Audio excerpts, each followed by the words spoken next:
All right, guys, I'm at a rental house out here in Water's Edge. I was actually here in November last year.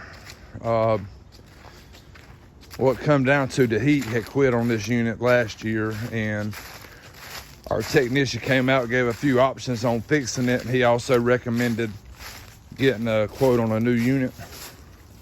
And that's why I came out in November. I'm gonna document a few things while I do this video. So your top left-hand breaker is a 90 amp, and it feeds the main sub panel for the heat and air unit on the back of the house. So this unit back here was installed about 10, 11 years ago. Whoever put it in, they didn't do a good job installing it. It shouldn't be installed right up against the house like it is.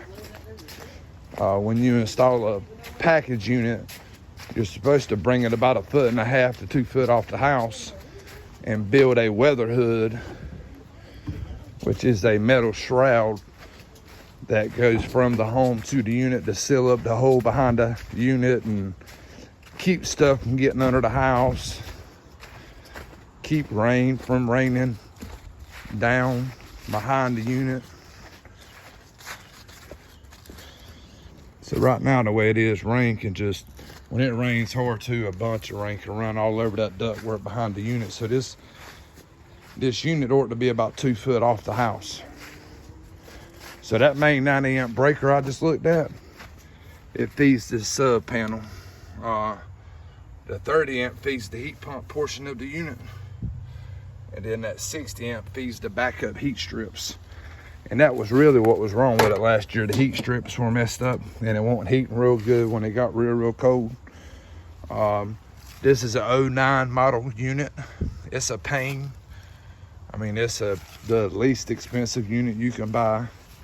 And as you can see, the ductwork's just eat up from where it's been rained on, and all this hasn't been sealed like it should be sealed. So, and then your thermostat wire, this goes to the thermostat on the wall to tell the unit to come on, and everything gets kind of eat up.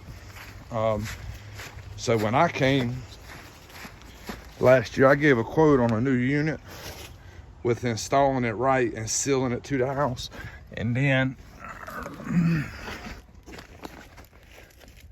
these main 2 ducts off the back of the package unit, I quoted replacing those, because that first one ain't so bad, but that second one's been soaking wet. I mean, there's even a puddle of water on the ground right there where it's just raining. You can see the daylight.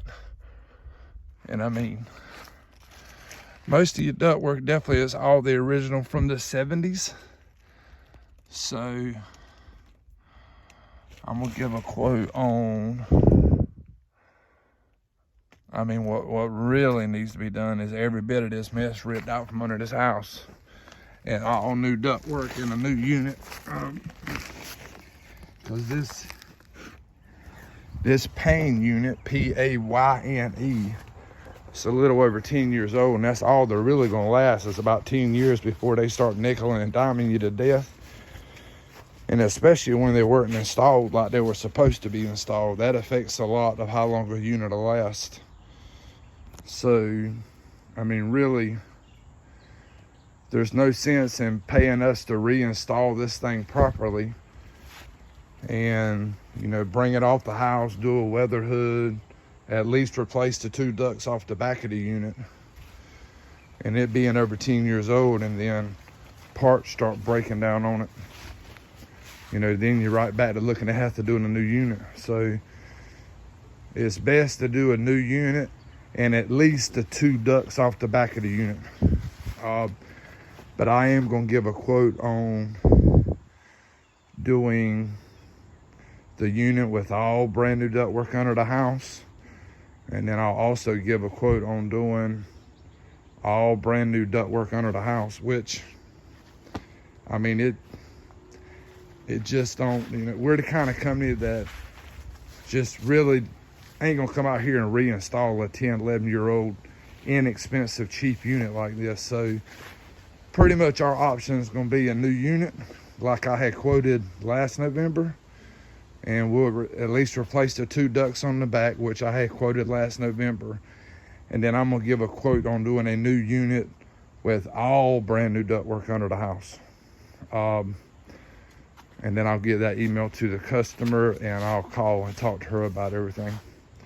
So, all right, that's it of the video.